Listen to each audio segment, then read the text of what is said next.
نبی پاک علیہ الصلوۃ والسلام کی تبلیغ کے 3 دور ہیں۔ ایک تو حضور نے اپنے قول سے تبلیغ فرمائی، وہ 40 سال کی عمر سے محبوب نے اعلان فرمایا اور تبلیغ کی، اور ایک نبی پاک صلی اللہ تعالیٰ علیہ وسلم بالواسطہ حضور کی تبلیغ ہے جو آج تک جاری ہے۔ امت کے علماء، مشائخ، مبلغین حضور کے دین کو آگے پھیلا رہے ہیں، تو دراصل یہ بھی تبلیغ رسول پاک علیہ السلام ہی کی تبلیغ۔ اور ایک حضور کی تبلیغ کا دور ہے، حضور کی پیدائش سے لے کر ولادت مبارکہ سے لے کر حضور علیہ السلام کے اعلان نبوت تک۔ اس دوران نبی پاک نے جو تبلیغ فرمائی ہے وہ اپنے کردار سے فرمائی۔ عرب کا وہ معاشرہ جو بڑا میلا کچیلا گدلا ہو چکا تھا، جس کے اندر سراسر مادہ پرستی کا زور تھا، جس کے اندر لوگ انسانوں کی خرید و فروخت کرتے تھے، جس کے اندر بیٹیوں کو زندہ دفن کر دیتے تھے، جس کے اندر جو آدمی جتنا زیادہ مضبوط ہوتا تھا اتنا زیادہ لٹیرا بن جاتا تھا، اس معاشرے کے اندر رسول کریم علیہ السلام نے 40 سال گزارے، اور اس طرح گزارے کہ جو بیگانے بھی تھے وہ بھی کہا کرتے تھے یہ صادق ہیں، یہ امین ہیں۔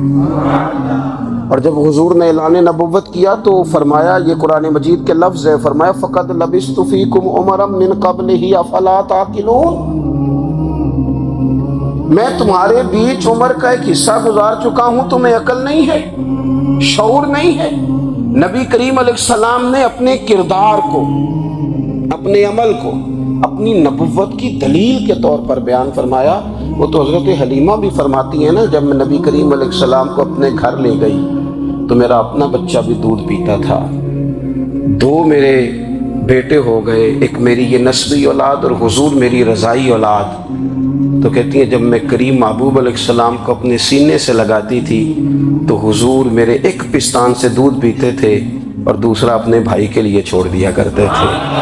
یہاں سے رسول کریم علیہ السلام نے کردار کے ذریعے تبلیغ، اور پھر اعلان نبوت سے پہلے ایک تنظیم عرب کے جوانوں پر، عرب کے سرداروں پر مشتمل بنائی گئی، جس میں نبی کریم علیہ السلام نے بڑا حصہ لیا سرکار نے، اور بڑے اہم لوگوں کو شعور حضور نے عطا فرمائے۔ وہ اس جماعت کا فیصلہ تھا کہ ہم سارے جوان، سارے بڑے لوگ ملیں گے، یہ حضور کے اعلان نبوت سے پہلے کی بات ہے، ہم بڑے لوگ ملیں گے، کسی بڑے کو کسی چھوٹے پر ظلم نہیں کرنے دیں گے، کسی آدمی کو کسی غریب کا حق نہیں کھانے دیں گے۔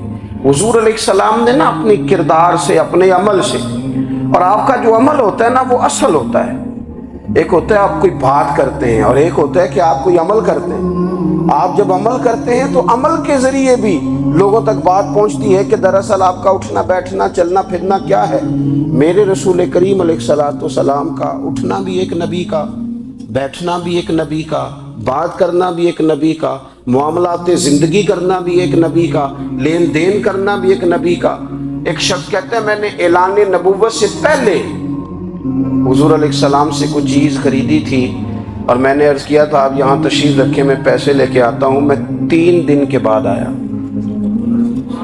دیکھو یہ بات کرنی کتنی آسان ہے، بولنی کتنی آسان ہے، پر 3 دن یہاں میرے بھائی کو کسی شخص کو 2 گھنٹے انتظار کرنا پڑ جائے تو لوگ کہتے ہیں الانتظار اشد من القتل، یہ تو قتل سے زیادہ تکلیف والا معاملہ ہے منتظر رہنا کسی کا۔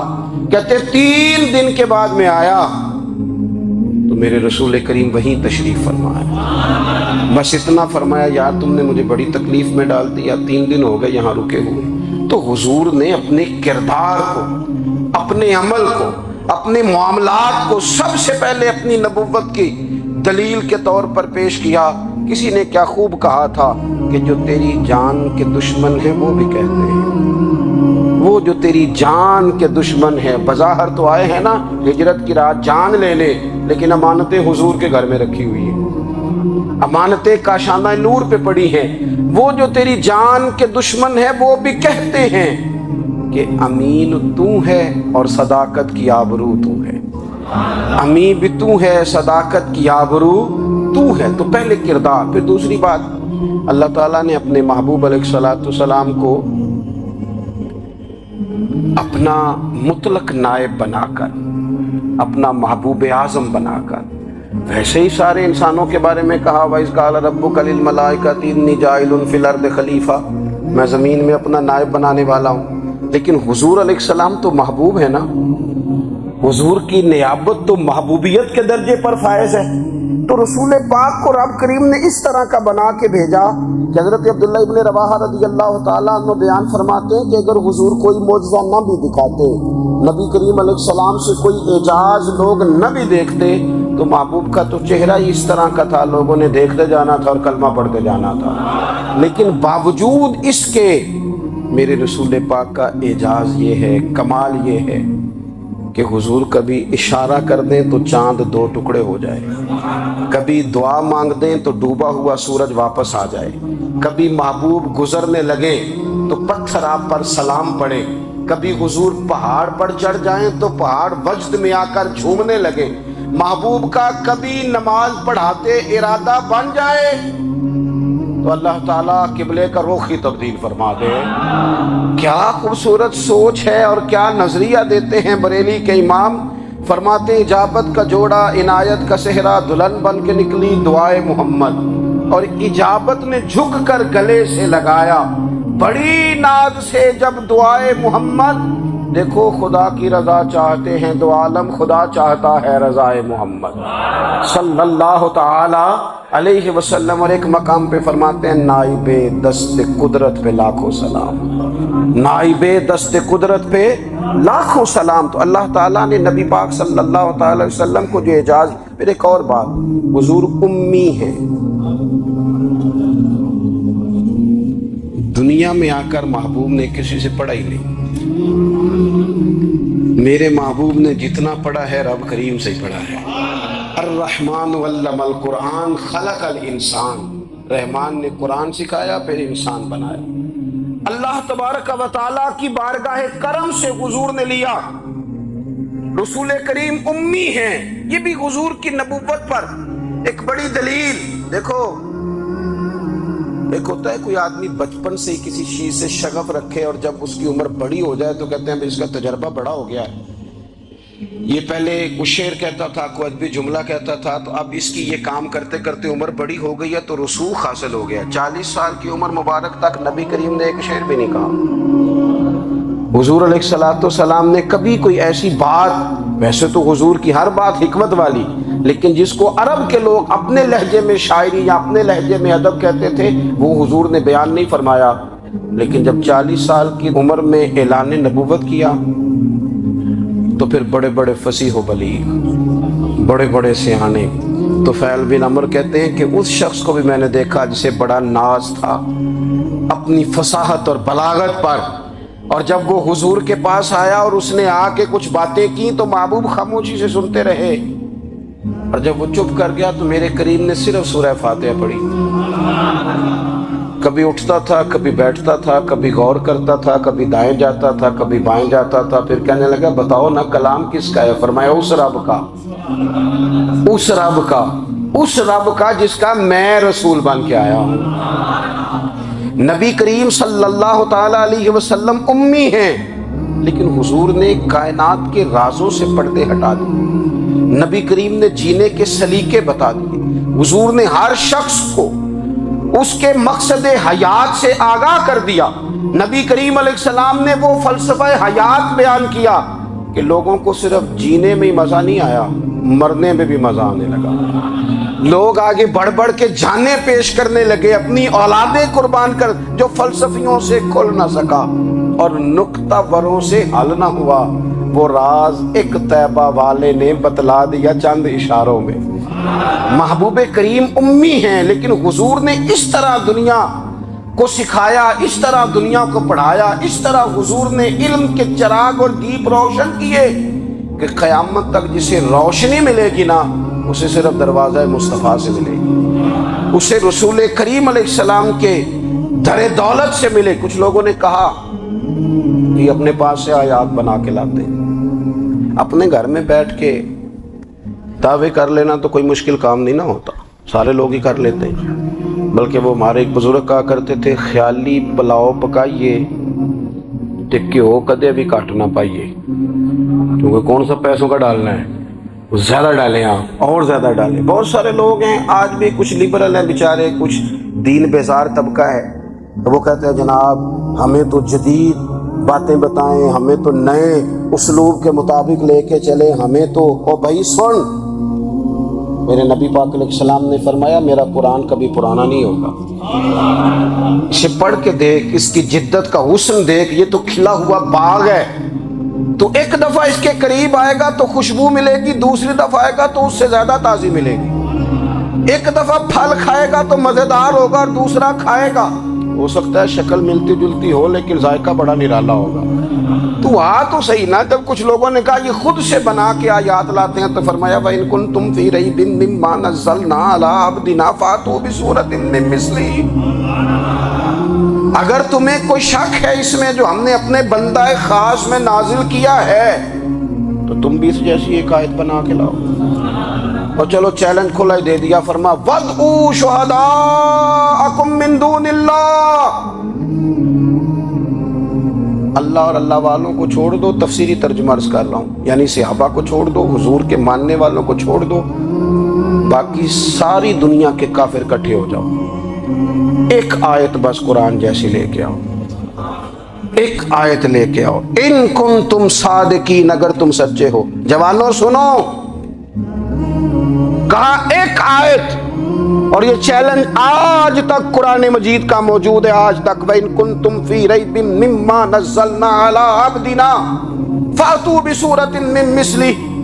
تم قرآن کے مقابلے کی ایک سورت لے کے آؤ اور سارے حمایتی اکٹھے کر لو اپنے. ان کنتم صادقین، اگر تم سچے ہو. جواب تو ادھر سے آنا تھا نا، لیکن کائنات کے رب نے جواب بھی خود دیا. فرمایا فَإِن لَّمْ تَفْعَلُوا وَلَن تَفْعَلُوا. اگر تم نہ لا سکے، اور فرمایا تم لا سکتے بھی نہیں. اگر تم نہ لا سکے اور تم لا سکتے بھی، نہ خنجر اٹھے گا نہ تلوار تم سے، یہ بازو میرے آزمائے ہوئے ہیں. وَلَن تَفْعَلُوا، تم لا بھی نہیں سکتے. فَاتَّقُوا النَّارَ الَّتِي وَقُودُهَا النَّاسُ وَالْحِجَارَةُ، پھر اس آگ سے ڈر جاؤ جس کا ایندھن آدمی اور پتھر ہے. اُعِدَّتْ لِلْکَافِرِین، بنائی کافروں کے لیے، بنائی مومنوں کے لیے تو رب نے جنت بنائی ہے.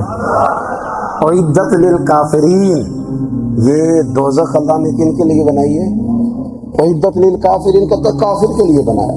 تو اللہ تبارک و تعالیٰ نے میرے رسول پاک صلی اللہ تعالیٰ علیہ وسلم کو وہ کتاب عطا فرمائی، اور پھر حضور کی فصاحت و بلاغت، معرفت. دیکھو ایک ہوتا ہے گھنٹوں باتیں کرنا، ایک ہوتا ہے کئی والیم پر مشتمل، کئی جلدوں پر مشتمل کتب کا لکھنا، اور ایک ہوتا ہے کسی بندے کا ایک بات کرنا اور سامنے والے کی طبیعت کو اتنا جگا دینا کہ اگلی بات فوراً ہی اس کی سمجھ میں آ جائے. اور حضور نہ کسی کی انا کو نہیں جگاتے تھے. ہم بعض اوقات کسی سے خطاب کرتے ہیں، بات کرتے ہیں تو سامنے والے کی انا کو جگا دیتے ہیں، ٹھیس پہنچاتے ہیں. وہ کہتا ہے چل پھر تگڑا ہو جائے میں بھی آ جاؤں. حضور انا نہیں جگاتے تھے، میرے نبی پاک ضمیر جگاتے تھے تاکہ وہ شخص فیض حاصل کر سکے، اسے کچھ ملے. نبی کریم کا جو انداز تکلم ہے وہ اس طرح کا ہوتا تھا کہ انسان خود بخود کھل اٹھتا تھا کہ مطلب یہ بات ہونے کیا لگی ہے، مطلب حضور کیا فرمانے لگے. نبی کریم صلی اللہ تعالی علیہ وسلم، ایک دن محبوب کریم نے صحابہ کے پیچھے حضور کی فصاحت و بلاغت دیکھے. فرمایا محبوب نے کتنا نادان ہے وہ شخص جو اپنے ماں باپ کو گالی دے. کھلی ہو گئی لوگوں کی آنکھیں، کان کھڑے ہو گئے کہ یا رسول اللہ کون ایسا بدبخت ہے جو ماں باپ کو گالی دے گا. اب جب سوالات ذہنی سطح پر پوری طور پر ابھر گئے نا، تو اب رسول کریم نے بات سمجھائی. یہ ہے فصاحت و بلاغت. تیرے آگے ہیں یوں دبے لجے فصحاء عرب کے بڑے بڑے، کوئی جان منہ میں زبان نہیں بلکہ جسم میں جان نہیں. یا رسول اللہ کون ایسا نالائق ہے جو ماں باپ کو گالی دے. اب جب ذہنی سطح یہاں تک ابھر آئی تو اب حضور نے سمجھایا، اور میں جب تم کسی کے ماں باپ کو گالی دو گے نا تو وہ بھی تو جواب میں تمہارے ماں باپ کو دے گا نا. تو فی نفس ہی یہ تم نے خود ظلم کیا ہے اپنے ماں باپ پر. کیوں تم نے ایسا لہجہ اختیار کیا کہ جس سے سامنے والے کی انا جاگ جائے، وہ تمہاری مقابلے میں آ کر کے کھڑا ہو گیا.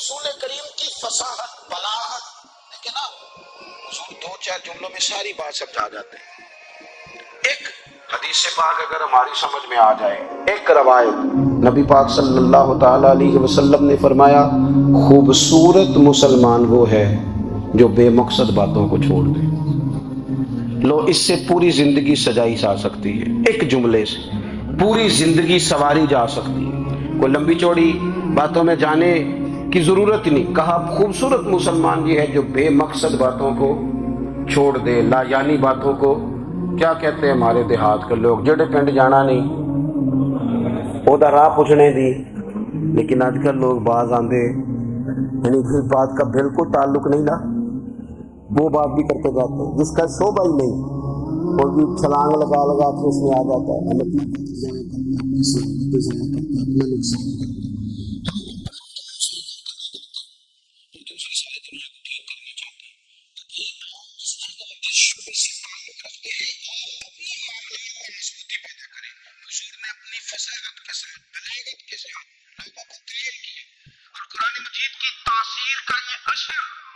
میرے کریم رسول نے دکھایا کہ رات کو جب حضور بیٹھ کے قرآن پاک پڑھتے تھے نا،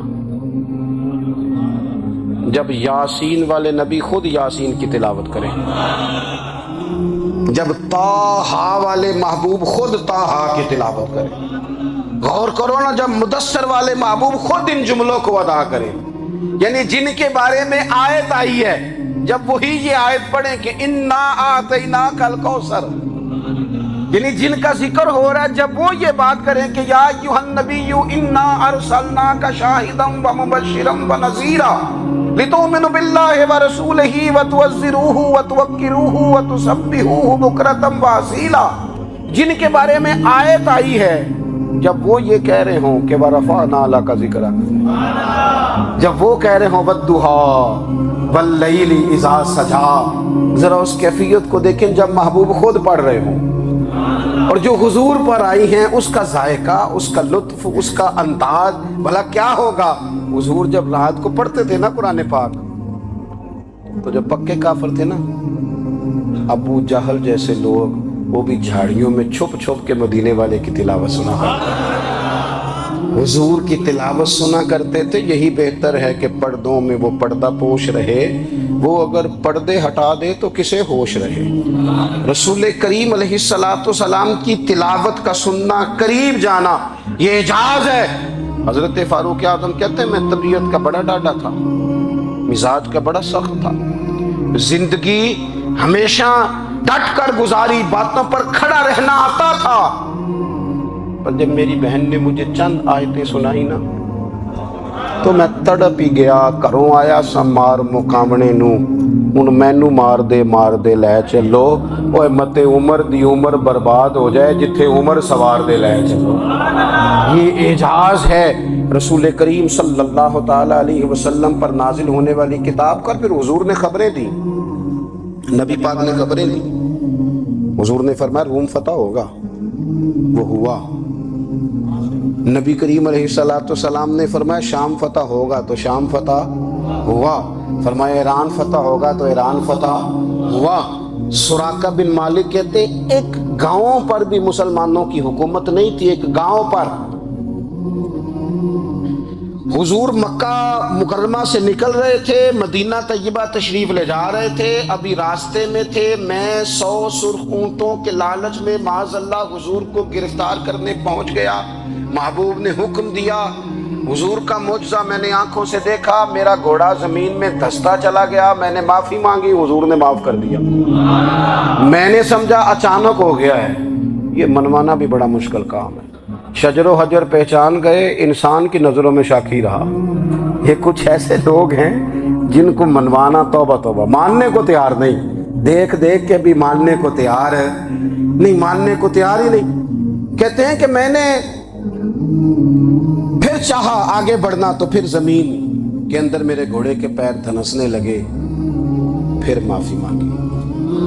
کریم تیرے معاف کرنے کی ادا پہ بھی قربان جائیں۔ یہ نہیں فرمایا کہ تو بار بار یوں ہی کرتا ہے، فرمایا معافی مانگتا ہے، جا میں نے معاف کیا۔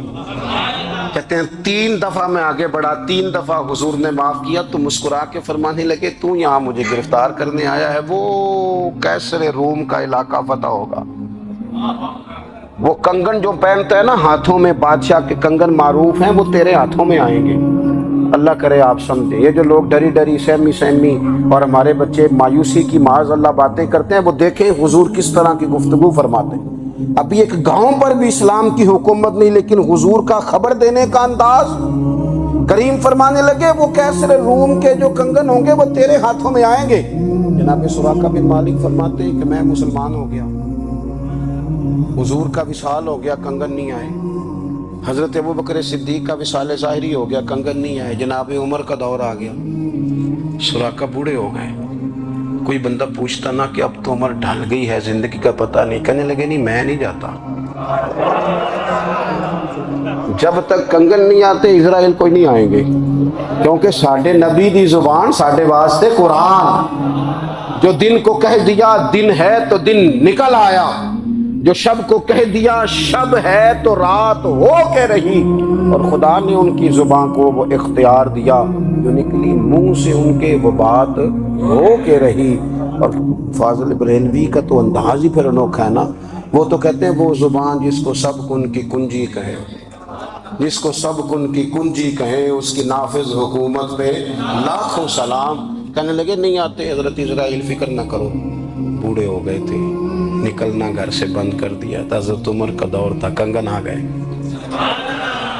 حضرت فاروق اعظم نے ان کے پوتوں سے، نواسوں سے، بچوں سے کہا جاؤ بلا کے لاؤ، کا دادا جان بوڑھے ہیں، پھر میں تم کان میں کہہ دینا کنگن آ گئے، پھر تم دیکھنا تو صحیح۔ پھر حضرت سراقہ آئے، حضور نے جو خبریں دیں، نبی پاک علیہ الصلوۃ والسلام نے جو گزشتہ قوموں کے احوال بیان کیے، اور پھر میرے نبی پاک علیہ الصلوۃ والسلام نا دنیا میں عزتیں دینے آئے، عزتیں۔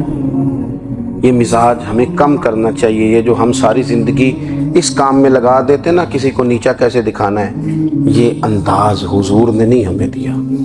اب دیکھو حضور تشریف لائے تو ہمیں پتہ چلا کہ حضرت یوسف جیسا سونا کوئی نہیں، حضور تشریف لائے تو ہمیں پتہ چلا کہ حضرت داؤد جیسی خوبصورت آواز کسی کی نہیں، حضور تشریف لائے تو ہمیں پتہ چلا کہ جناب عیسیٰ علیہ السلام کا فقر اختیاری کس طرح کا تھا، محبوب تشریف لائے تو ہمیں پتہ چلا کہ حضرت موسیٰ کا جلال کس طرح کا تھا۔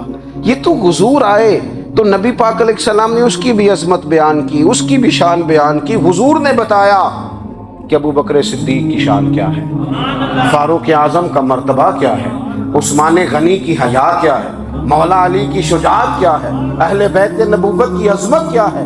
حضور آئے عزتیں دینے، ماں کو عزت دی مدینے والے رسول، کہا جس کا باپ راضی ہو گیا اس کا رب راضی ہو گیا، فرمایا جو 2 بیٹیاں 3 بیٹیاں 4 بیٹی بہنیں یا 1 بیٹی یا بہن بیاہ کے آ گیا نا، اس طرح میری 2 انگلیاں جڑی ہوئی ہیں، میرے ساتھ جڑ کے جنت میں جائے گا۔ رسول کریم صلی اللہ تعالی وسلم نے عزت دی، عزت دی، حضور عزتیں دینے، کوئی اعزاز نہیں، ان پڑھ بندہ ہے، سادہ ہے، غریب ہے، مزدوری کرتا ہے، ہاتھوں پہ چھالے، یا رسول اللہ اس کا بھی کوئی اعزاز ہے؟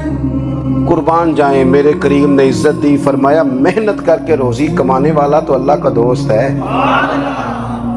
یہ اینٹیں اٹھانے والا، یہ مشقتیں کرنے والا، یہ صبح دیہڑی پہ جانے والا، یہ بیچارہ جو اچار سے روٹی کھاتا ہے، تو نے ہر شخص کی قسمت میں یہ عزت لکھی اور آخری خطبے کی صورت میں وصیت لکھی۔ رسول کریم نے ہر بندے کو اعزاز دیا، عظمتیں دی، حضور عزتیں دینے آئے، نبی پاک علیہ السلام نے اعزازات دیے، حضور نے نوازا، یہ ساری چیزیں میرے رسول پاک کی تشریف۔ اور پھر یہ جو حضور کے صحابہ اور اہل بیت ہیں نا، یہ بھی میرے نبی پاک کی نبوت کی دلیل ہے، اتنی جلدی انقلاب آیا نہیں کرتے، وہ کل تک جو رہزن تھے حضور نے راہبر بنا دیے، وہ لوگ جو کل تک ایک دوسرے کے گلے کاٹ کے کھاتے تھے، ایک دوسرے کو مارتے تھے، تکلیف پہنچاتے تھے، برادری ازم پہ لڑتے تھے، حضور نے بھائی بھائی بنا دیے، ایک پلیٹ میں کھانا کھانے لگے، سیدنا بلال حبشی، صہیب رومی، سلمان فارسی، حضور نے یوں کر کے ملا دیا۔ نبی کریم علیہ السلام نے تقسیمیں ختم کر دی دنیا، حضور کے صحابہ نے اپنا کردار اس طرح کا دکھایا، اتنا بلند کیا، اور صحابہ کرام علیہم رضوان اس کو دیکھ کر اتنی بلندیوں پہ گئے کہ گواہیاں اللہ کا قرآن دیتا ہے۔ فرمایا محمد رسول اللہ والذین معہ اشداء علی الکفار رحماء بینہم تراہم رکعا سجدا یبتغون فضلا من اللہ ورضوانا۔ فرمایا یہ جو میرے محبوب کے ساتھ والے ہیں کافروں پر سخت ہیں، آپس میں نرم دل ہیں، تم جب بھی انہیں دیکھو گے سجدے کرتے دیکھو گے، رکوع کرتے دیکھو گے، تم انہیں دیکھو گے اللہ کی رضا کے متلاشی ہیں۔ انہیں ساری مادہ پرستی سے نکال کر محبوب نے رب کی رضا کے رستے پہ ڈال دیا۔ میرے نبی کریم سید عالم صلی اللہ تعالی علیہ وسلم کی نبوت کے دلائل کا دور